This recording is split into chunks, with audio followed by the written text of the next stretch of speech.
I'm still always refining what that 80/20 is. And I think we're always trying to figure out like, well, what is that 20 that's going to account for all the 80% of everything that we make? But what I'm finding is that teachers don't want shallow. They want deep, they want quality.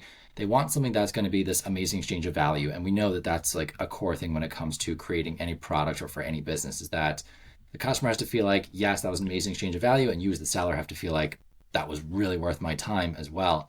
So I find with my store, I create personal finance education products for teachers. So that is my niche. I'm very much focused on financial educators, mostly in the high school space.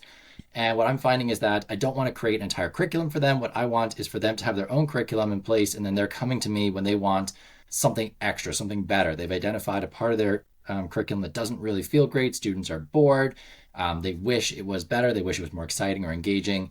And that's when they come find my store. And that's what I try to serve is I want products that are going to get students talking to each other, engaged with the materials and using personal finance in a practical way. So they end up learning a much deeper lesson from that than just a teacher lecturing at the front of the room. Okay, so rather than creating something for social studies and something for English writing and something for math, it's like, no. My niche here is the personal finance space. Do you think that's important to build some level of credibility or like niche down to a certain topic inside your store? I do. I don't think TPT is a throw your net wide and you'll end up coming out ahead kind of thing. I think the more niche down you are, the better you're actually going to do, even though you do make your audience smaller, which does seem counterintuitive. I love the idea of like the 1,000 true fans, like finding that group of 1,000 people who would want to buy your product and then really making sure you serve those. For me, that was financial educators. I was in the space myself, didn't really like what was out there in terms of major product offerings. So from Dave Ramsey or Jumpstart or Junior Achievement. And I started creating resources for my own classroom. So I still teach full time in public high Yeah. school education. And I just was like, okay, like I use this. I think it's good. Let me throw it out there and see what other teachers think. And I found that if I kept creating personal finance resources, teachers were excited. They were coming back. I ventured into math a little bit because that's also my certification. And it was a very crowded space. And like high school math is such a general idea that it's hard to win that market share as easily as it will be to say like, no, I am high school personal finance, small individual resources that are going to enhance what you're already doing. Yeah, I love this example of, hey, this is something that I was creating for my own class, for my own use. And then maybe there's a way to sell that sawdust, to sell that, Yeah. to reach a wider audience. I think there's so many examples of files and templates and things that we've built in our own businesses that, maybe you could license that out to somebody else. Maybe it's a way to get paid over and over again from that work that you did once, kind of like a behind the scenes type of product. I think that's really cool. The other thing that might be interesting here is there was some semi-recent legislation where personal finance education is becoming a graduation requirement Mm-hmm. in more and more states, where it's like, math. People have been teaching math for hundreds of years in high school, but this is a newer like the personal finance focus, maybe a newer subject where maybe it's a bluer ocean to go and try and compete in. Yeah, and I think when you try and think of a new business idea, thinking about what is trending currently or what's coming down the road that you can maybe hop on and be an early adopter on or an early creator on, personal finance is sort of that thing. And that was just by luck for me. Like that's what I'm passionate about. That's what I work in. And it just happens to be a very growing industry in terms of education because more and more states are mandating it. And then the problem teachers have is they're not trained in it. So they often get tossed this class like, hey, you're going to teach about money next year.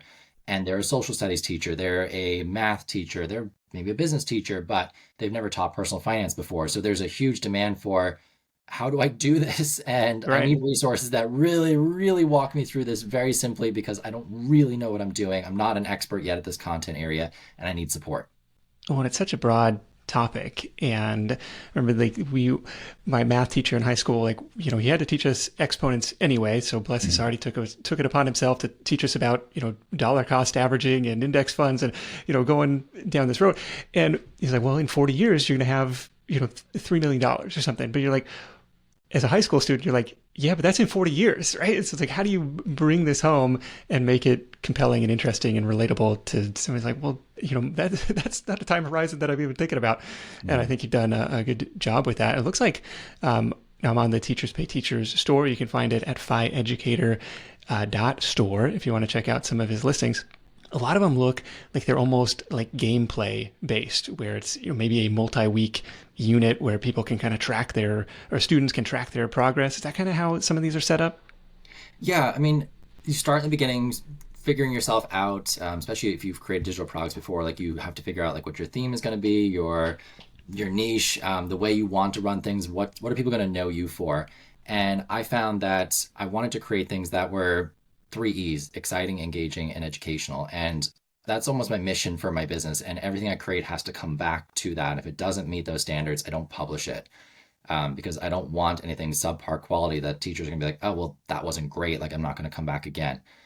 So you'll notice, yeah, when you look through my products, like there are things that are going to get students either out of their seats or talking to each other in meaningful ways. They're going to practice skills. They're going to play games. They're going to do activities. They're going to do big projects where the learning is almost a byproduct of what they're doing. They don't even realize they're learning half the time, which is why I think so many teachers enjoy using the resources I create.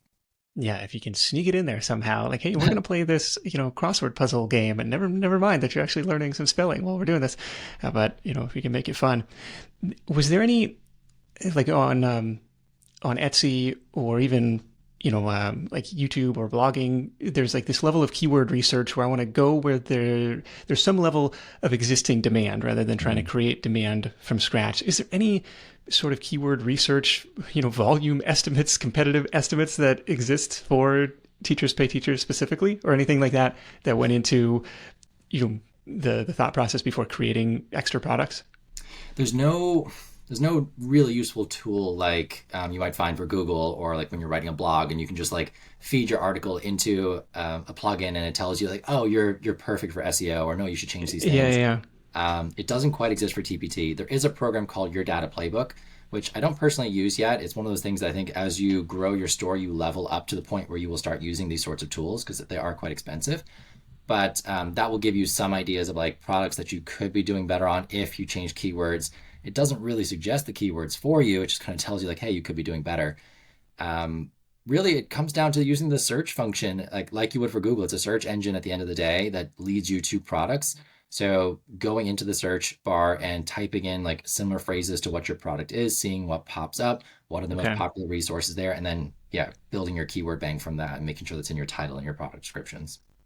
Is it a matter of looking at like, well, here's what I had in mind, or this is what I was thinking about creating, and the top results only have 3 reviews, so they must not be selling a huge volume. So maybe there's room for me to compete there.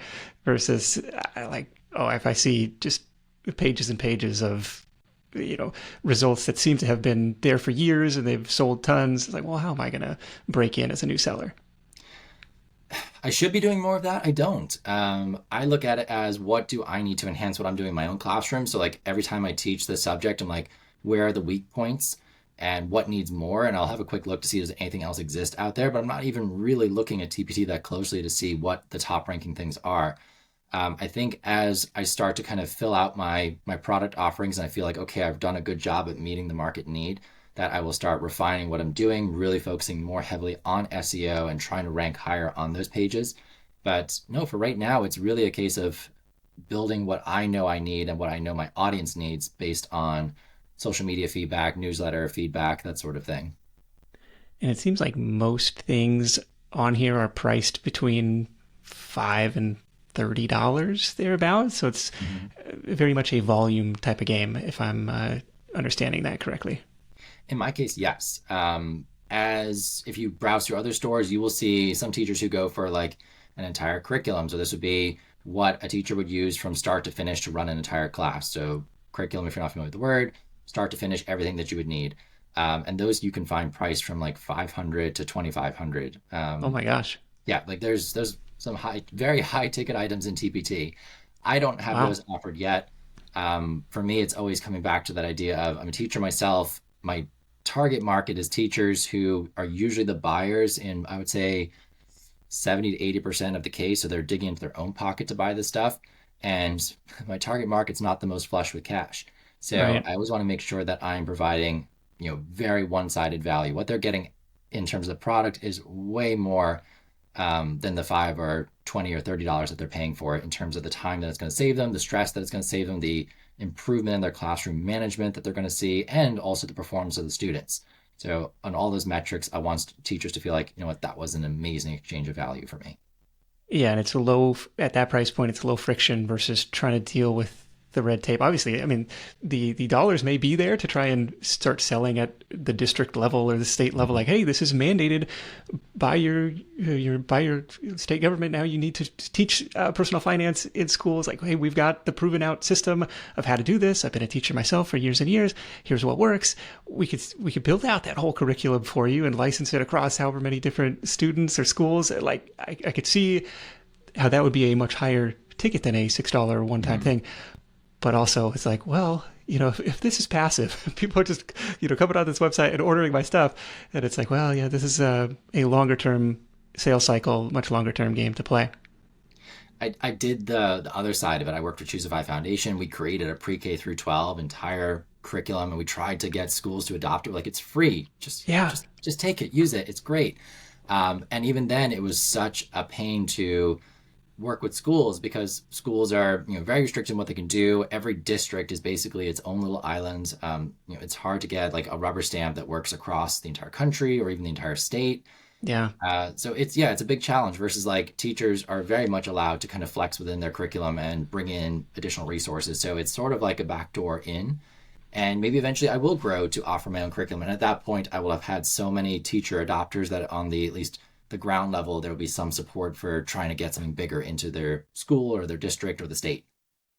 yeah. Down the road, that may be coming. I definitely see that as an opportunity for some of the Yeah. assets and content that you're creating. I also have competitors who are people like Next Gen Personal Finance or NGPF. So like if you're a financial educator or a teacher or a parent who wants to support this, like that is an amazing free curriculum that exists because it's backed by a billionaire founder who wants it to be free, is able to pay staff to create amazing resources, teacher professional development. So like I don't want to compete directly with them because I love what they do and it's very hard to compete with people who offer free things. Yeah. So being able to enhance what they do or enhance any other curriculum is kind of a nice way to stay in my niche and be valuable to customers. Yeah. What fee does the platform take in this case? So TPT has two tiers for sellers. You've got the free version. So unlike Etsy, where they charge a listing fee to put your first product up or whatever it is, TPT does not charge a listing fee. So anybody can create an account and you can start listing products for no cost. The split on a sale is 50-50 at that basic tier. So at the free tier, 50-50 split, you sell something for $10, they keep five, you get five. And then they're also handling sales tax if you are in a state that does need to charge sales tax. And then if you upgrade to the premium seller, which I think is $60 for the year, it now becomes an 80-20 split. So you keep 80, they keep 20. And there's no higher tier available. There's no way to keep more of it. That's kind of the deal if you're going to use the marketplace platform that they offer. Right. And you have to look at that as, well, that's my marketing expense. Basically, I get access to this audience of 7 million teachers who are proactively looking for the stuff that hopefully I'm selling. Versus now the 50-50, it's like, it's cool that there's no listing fee, but man, that gets expensive fast. And then it's like, that's when you start to be like, well, if I'm moving a certain volume, then yeah, it's a no brainer to go to upgrade to this, $60 paid tier and then improve that ratio, improve that split. I think I upgraded within like the first few months of being a seller. Like I was like, this is, I'm going to eventually make enough money to make this worth it. Like $60, like I can take a shot on that for a year and see what happens. But I was like, if I'm Yeah. gonna make stuff, I want to keep more of it for me. Is there a play to get people off platform? If you have other product, like do you get access to the email list of customers? Is there a way to drive, your own traffic to your own digital storefront? Just trying to think of, is this purely a marketplace type of play for you right now? So TPT, yeah, the marketplace gives you very little information about individual buyers. You can get a little bit of like demographics about them or location by state, but you don't get an email address when someone buys from you, which is different to maybe what you would get from an Etsy.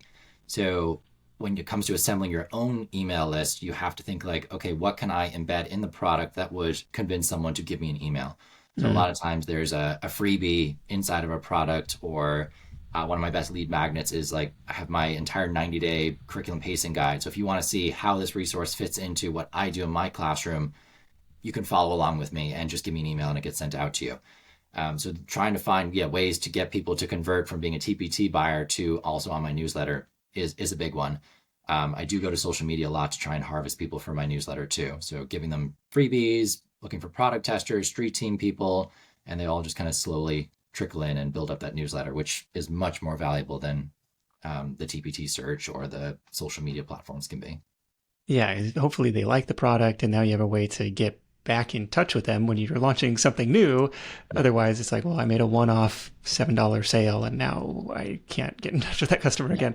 So it's like, well, how do we improve the lifetime value? And it sounds like that's one way that you're going about it.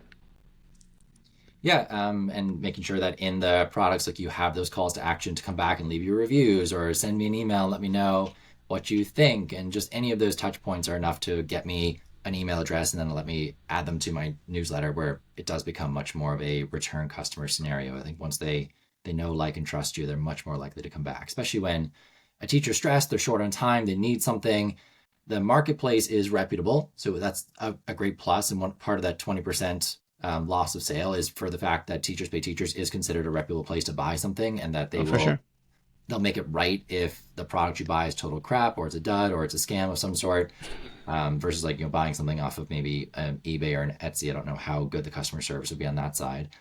And then each individual store has to build their own reputation. Reviews is gold in terms of trying to get people to, like, first time to your store to know, like, and trust you. But after you've made that first sale, and making sure that you kind of nurture that customer to come back again and again is huge.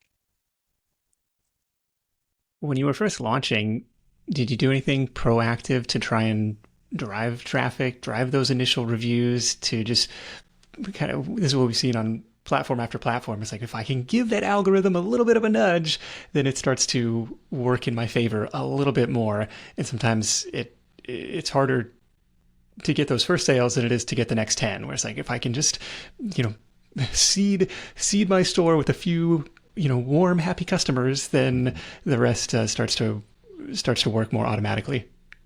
I mean, in the beginning, like launching my store, no, it was like walking in the dark and spinning around and just hoping that something landed. Like now, for example, I just launched a product last week. It's going to be a $5 product, like a $4.97 price point. It's free right now. So what I did was, on social media, I was like, hey, I'm launching something new. I'm looking for early adopters. Leave me your email in the comments or send it to me via DM, and I will send you like the resource. And really what I'm going to do is I'm going to send them to TPT where they can download it for free. Reason I don't have a lead page is that I want the comments coming in this Facebook group. So by people leaving their email in a comment or sending me a DM, it drives it to the top of this group. The group's not mine. It's a group that I am very active in, and there's actually there's no admin really in it. It's like a ghost admin who doesn't really do anything in it. So trying to get people to comment and engage on the post so that more people see it, and then we'll send them to it. And then once they buy the product, I have like a whole nurture part inside of it where I'm like, oh, I hope you really enjoyed this. Please come back and leave a review once you've had a chance to use it. If you loved it, can you post a picture of your students enjoying it on social media or in these particular groups? And that's for the first week. So anyone who is a follower of mine, who gets my stuff regularly on social media, so they've been an engaged person, so it does pop up top of their newsfeed or they're on my newsletter, they're going to get it for free this time around. And the play is that I'm going to build the reviews. I'm going to get that product out there. And that's, in the long term, is going to be much more valuable to my store. So if I can get 50 to 100 reviews from this, like, that would be huge, because Mm. at the moment I'm only just hitting about 400. So I'm really looking to, drive up the I guess the friendliness of the algorithm to my store. Yeah, I like that. That's similar to like a free Kindle launch strategy, where it's like, if I can get you know, throw some downloads towards that book on Amazon and collect a critical mass of reviews before I switch it over to being a paid product. And yeah, absolutely. That can help boost it up, I imagine. And there's no cost. Like, yes, I'm losing out on potential sales, but if I'm at like 400 free downloads now, so how many of those would have been paid customers if I just started at a price point of 497? Hmm. Probably like 50. That would be typical for a product launch. So I'm trying something totally different to see, does it yield those reviews that I really, really need? And then, yeah, does it yield much more sales down the road because now it's such a highly reviewed product that new teachers can be like, oh, let me check this out. Let me try that. Are you using AI at all for ideation or to help fill in the blanks in some of these products? Sometimes, I mean, I love playing with AI. I love ChatGPT as like just a sounding board for anything and everything. So usually, if I'm thinking of, say, I was doing insurance, I did a product on insurance recently where students are creating an insurance plan for their cell phones in the classroom. I would like use ChatGPT to be like, what are the main considerations when someone is building an insurance plan? So it's a really quick way to do a bit of basic research, and then I can build a product from that. So I'm not letting AI write anything for me, and I don't know if TPT is yet spotting AI generated content in their results and marking them down or not. But I don't want to jeopardize the reputation of my business by saying like, oh, someone's saying that this was created by AI. Like this is like you created this in 10 seconds and you're charging whatever number of dollars for it. I could have done that Yeah. myself. I Yeah, don't yeah. want that. So if it can assist me in some way, absolutely. But it won't ever take over what I do. All right. Anything else on the marketing front to try and drive sales if I'm a new shop owner? So new shop owner, big thing is making sure that your thumbnails are as good as they can be, experimenting with those, trying out different things to see what is going to look really well for you, having previews. So, like with previews, you want to make sure that you have one, first of all. So, products that have previews will sell way better than ones that do not. And then also thinking like video previews, it's worth the time doing it. I find a lot of new sellers will create really cool products. And then when it comes to the dressing it up with the thumbnails, the previews, writing the description, they kind of lose steam at that point, and they end up putting up a subpar listing, which just doesn't sell, even though the product itself might be really good. And that's where I had to go back as a more experienced seller and review some of my initial stuff and be like, okay, this needs better thumbnails, better description, more stuff in the preview, like changing the shape of the preview from portrait to landscape, that sort of thing. Right. Give me, yeah, I want to, I want to know, put myself in the user's shoes here. Like, how is this going to work for me? One thing that I'm noticing on the store too is what looks like a crossed out list price and then a sales price, and maybe this is just for bundled content where it's like here are several products all in one to increase that average order value and that value for the customer. Yep. So you have the option of taking your individual products and bundling them together if you have common themed ones. And usually there's a discount on the price. So when teachers are coming in, they see what the price would be to buy each item individually and then what the discounted price is. So like I have a business project on there which has 13 products in it. And I think if you added all the products together, it would be like $66. I have it marked down to 30, something like 32, because for me, like that's a good price for what I would sell the bundle for. Like very few people would have bought all 13 of the individual ones anyway if they were picking and choosing. So I feel like that was a good price point to get people in and be like, okay, I want to buy this bundle. Got it. I love a bundle deal. Yeah, it makes sense. Yeah, who doesn't? So, do you remember your first, few months of sales? Like, I'm trying to get a sense of, was it crickets early on? How long before you're like, you know what? I can see how, it might take a few years, but I can see how this is going to be a thing. This is going to start to be a significant source of income. I should send you my like sales graphics so you can see the chart because it was a flat line for months. And then I think in like September of 2019, there was a little blip of 52 cents. Like that was my first sales, like 52 cents. Nice. And that to me was just like, that's 52 cents I did not have before. And that product was put up months ago. So it was cool to get that email to be like, hey, you made a sale.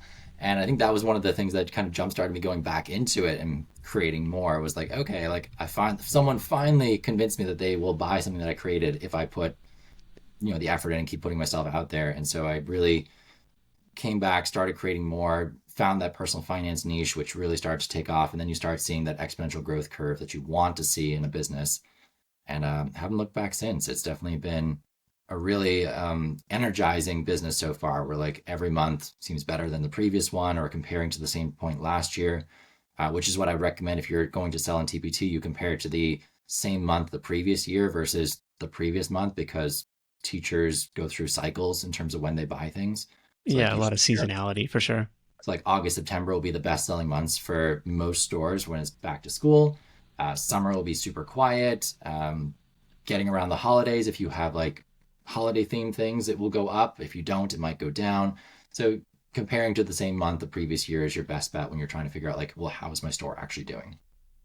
I love that motivation of that first 52 cents. Yeah, I think there are so many stories of that where it's like, it was, there was nothing. And then someone clicked on an ad and it was 11 cents. Or, somebody bought my thing. A stranger on the internet bought my thing. And it's like that motivation to keep going and keep putting stuff out there. Looks like you're at around 120 products in the store now and continuing to add more. Or you're kind of like, am I tapped out on ideas?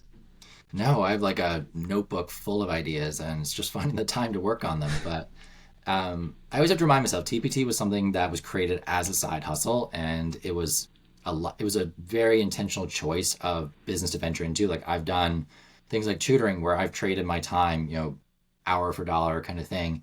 And that wasn't very sustainable, especially when my wife and I had a kid. So we had that pivot point that Yeah. stimulated a change in what we do, which I think is also a very common thing with business owners. And so I was like, okay, I need to create something that I can work on when I want to work on it. And it's going to be mostly passive so that once it's made, it's going to just keep generating money. And Teachers Pay Teachers just looked like the most obvious solution. I've dabbled in courses too, didn't do the same. And so I was like, okay, Teachers Pay Teachers where it's going to be at. And yeah, I haven't looked back since. It's been awesome.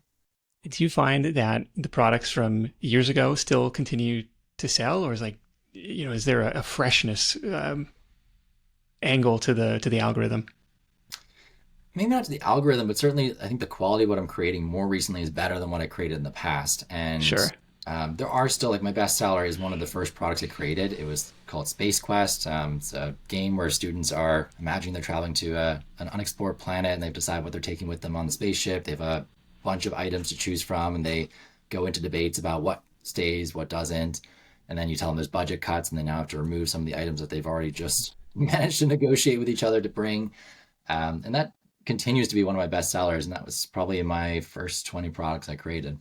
I like it. It's like, Oregon Trail, but for space. So I'll It's take, funny, like yeah, like there's so many like inspiring like games from my childhood. I'm like, oh, this kind of drives that idea. Yeah, we went camping over the summer, and I was like, this gives me an idea for a resource. So I made a resource about going camping, and friends all chipping in money, and now you have to divide that money amongst the different items in a store. So like there's high quality, low quality, high price, low price stuff, and the teams again have to figure out how they're going to spend their money.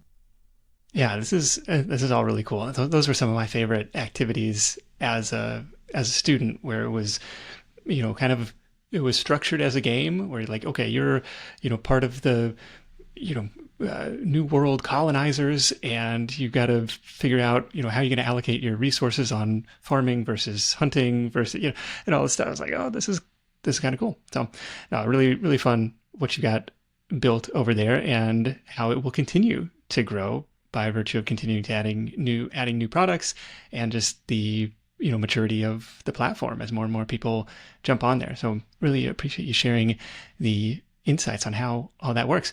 And we've got more with Rob coming right up, including donate a business idea right after this. All right, we're back with Rob from fieducator.com for round two, and this is the donate a business idea round. This is something that you might start yourself if you had more time. This is something that you think the listeners could take and run with, a pain point, something missing in the marketplace. We'll tee it up like that and let you go. So this is one that has always been in the back of my mind, like, oh, I'd love to start this. And that is, I am a big soccer fan. I love playing soccer. I've played competitively basically my entire life up until a couple of years. Well, COVID really is what shut it down. I was playing competitively till COVID, and then everything stopped, and then it never went back.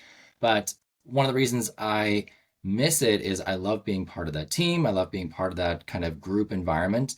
And the fitness part was always great too. So I'm always like, I would love to start like soccer fitness classes, like very much themed towards adults who used to play soccer, and it's going to have a fitness component to it, much like going to practice would have, but with a high fitness level focus, and then a little bit of play as well. But the ball would always be involved. So it's not quite a team. You're not playing in leagues, which might be beyond a lot of adults at this point, but you are getting that team feeling that seems to be missing now as an adult when I'm maybe playing a little bit of rec and pickup, and it's not the same as like going to a group fitness class at a gym kind of thing. Okay, I like it. Maybe the angle is, aimed at these former players, Hmm. soccer themed fitness. And the reason I bring it up is we see at the gym, you see like, get in shape for ski season, like these almost sport specific Yeah. classes and drills and workshops. It's like, I absolutely think something like that could work. Yeah, I can see the average like, do you miss being part of a team, but you don't want to be on a team anymore? And just get that kind of mentality, that cohesive group feeling going again. What would you do first to market it or get off the ground or proof of concept here? Uh, I mean, it would be so low cost and so simple. Like find a park that you can use, go, either have everyone bring their own ball or buy 20 cones and 20 balls and get yourself started. But just some basic, like kind of hit workout exercise that are adapted to have a soccer ball involved as well. Market it on some of those local soccer pickup pages and just, yeah, say like if you're a former soccer player and you want to find that team feeling again, you want to get fit, you want to do something with a ball, this is going to be our thing. So it's going to be $10 a session, meet at this park, bring your own ball, and just go from there and see what happens. Yeah, if you get 10 people to show up for an hour, now you got $100 an hour side Mhm. business, and who knows what comes down the road from that. Maybe they decide they do want to join a league, and if nothing exists, then you can be the spearhead, the organizer for something like that. Um, Or it looks like your kids leagues where if you have a young kid and you start playing soccer, they just go and do like a practice and then they play a game at the end of it. And like it could look like that where you've got 60 adults coming and then you divide up and play small sided tournaments at the end. I don't know. Could be really yeah, fun. some level of scrimmage. I think this could be a fun one, and anybody who's listening could take this and run with this in any number of different sports. Well, what did you used to play? Oh, you used to be a tennis player. Oh, you used to be a baseball player. Could you host classes and clinics and fitness, geared toward that sport for grown-ups? Or could you turn around and offer that for kids? Oh, I'll give your kids Hmm. swim lessons or tennis lessons or, basketball drills. Or, a friend of ours, played catcher, for his whole life. And so he's like, here's the catcher's clinic coming back to my hometown as a way to make money during the off season and stuff like that. So I think there's definitely something there. Yeah. And if you do it in Maryland, please let me know. I would love to join. Yeah. And on top of that, I'm sure Facebook already knows, these people who used to be soccer players. They could help target everybody in that demographic for you. Hmm. All right, that is round two. Donate a business idea. That was adult fitness classes, sport specific fitness classes for grown-ups. But of course, you can pivot that, do it with kids, do it with whatever group, whatever sport that you like. I think that's a cool one. Let's go to round three. This is the triple threat. We're going to start off with a marketing tactic that's working for you right now. Could be related to fieducator, could be related to teachers pay teachers, could be something that your students, because you're teaching entrepreneurship in class, something that's working for them. So big one that's working for me right now is when I launch a new product or I want to refresh a product, I will go into a social media group and I'll say, I'm looking for 10 people to try this out for me and give me feedback. So be an early adopter. And again, leave your email in the comment section if you want to be entered into the draw to be one of those 10 people to try it out for me. And really, I don't care that much about getting the feedback from them. What I really want is to have an excuse to kind of put my product out there and again get the engagement on the comment section so it comes up in front of a bunch of people. I get to measure who's actually really interested in this. So the ones who really want it for free, I'm going to give it away to 10 people, but then now I've got suddenly a list of people who are really interested in it and I can send them a nurture sequence about getting the product and paying for it. So that's been working really well. And it's just kind of a rinse repeat over and over again every time I have a new product. And you're looking specifically in groups of teachers in this case? Yeah, Facebook groups are I find the most effective place to sell.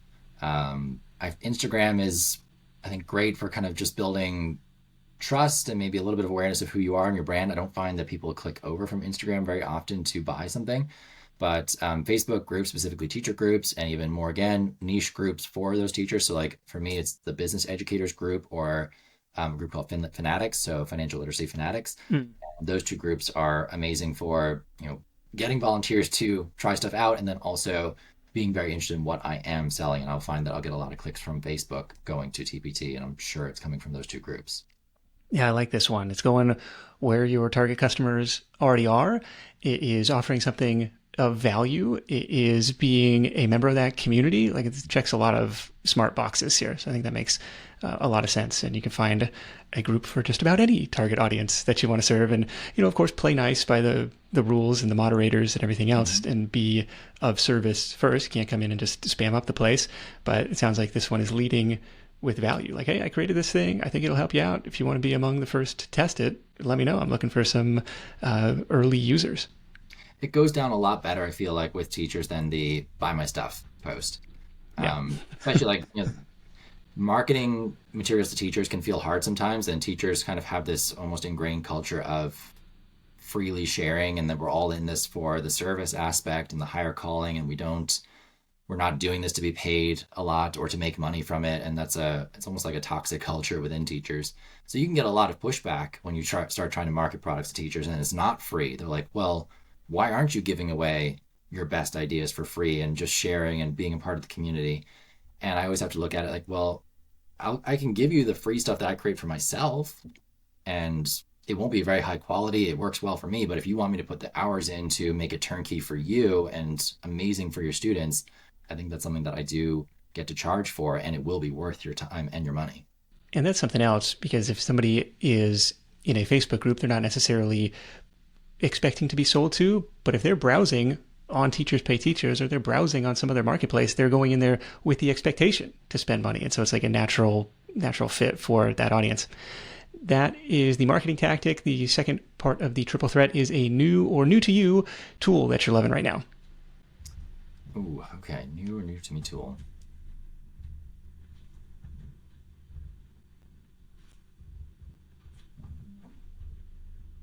I think for me, it is a tool from AppSumo, which I'm sure you are familiar with.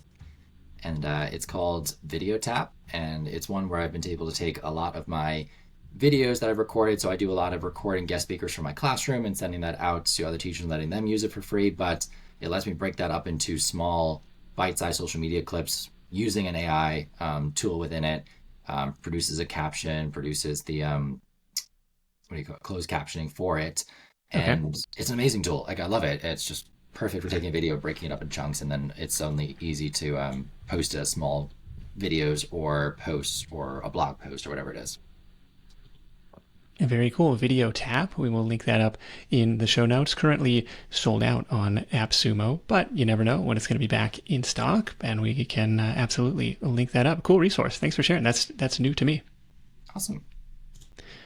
All right, and the last segment of round 3 of the triple threat is your favorite book from the last 12 months. My favorite book from the last 12 months has to be Never Split the Difference. Really good book about negotiation from a former, I think, FBI agent or Secret Service agent who would do hostage negotiation, and just the overlap of how that works with business. I feel like I've read the book twice, and I want to keep going back to it. Every time I read it, there's something new and exciting in there that I can apply to my business. Do you find yourself in a lot of negotiation scenarios with students or with customers here? Every day is a negotiation. Yes. How so? You're always trying to convince students that to buy what you're selling in terms of the information, and like to give your attention, or to give their attention to you. We'll talk Okay. about being responsible consumers and haggling, or the example the other day was when you go in for a job application and they ask you, like, what do you want your compensation to be, or what are you expecting in compensation?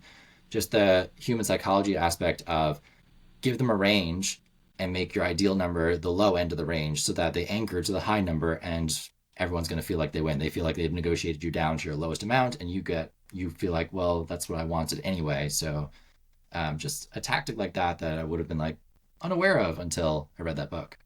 Interesting. I've always seen this title pop up in, Amazon search results. I always assumed it was just kind of a negotiation book. Like, it sounds like there may be parallels to parenting and other aspects Mm-hmm. of the business. So, it's not always negotiating dollars and cents and meeting in the middle, but maybe you're negotiating attention and, chores and tasks and other things too. It's applied to my job. It's applied with my kid. It's applied with my wife. Yeah, it's very much about relationships, and money comes into it a little bit, but just negotiating conflict, avoiding conflict in the first place, making sure everyone feels like they've won when it comes to a negotiation. Yeah, it's got a lot of applications across a broad range of things. All right. Well, you convinced me. You sold me. I got to add it to the reading list here. Never Split the Difference. We'll link that up in the show notes along with links to all of Rob's resources like fieducator.com, fieducator.store. We'll get you over to the Teachers Pay Teachers page so you can check out some of his listings there. If you're wondering what to listen to next, if you like this digital product business, I like it. You create something once, sell it over and over again, no fulfillment costs. Fantastic. I've got another couple episode recommendations for you. Most recently, I sat down with Debbie Gartner. She shared how she was earning around $1,000 a week from her Etsy printables business in episode 637. Don't have to scroll too far down in the podcast app to find that one. And then we had a really popular interview with Becky Beach in episode 582 from late last year on how she was building out this whole suite of digital products and bundles and using AI to help generate ideas and some of the content. It was really cool.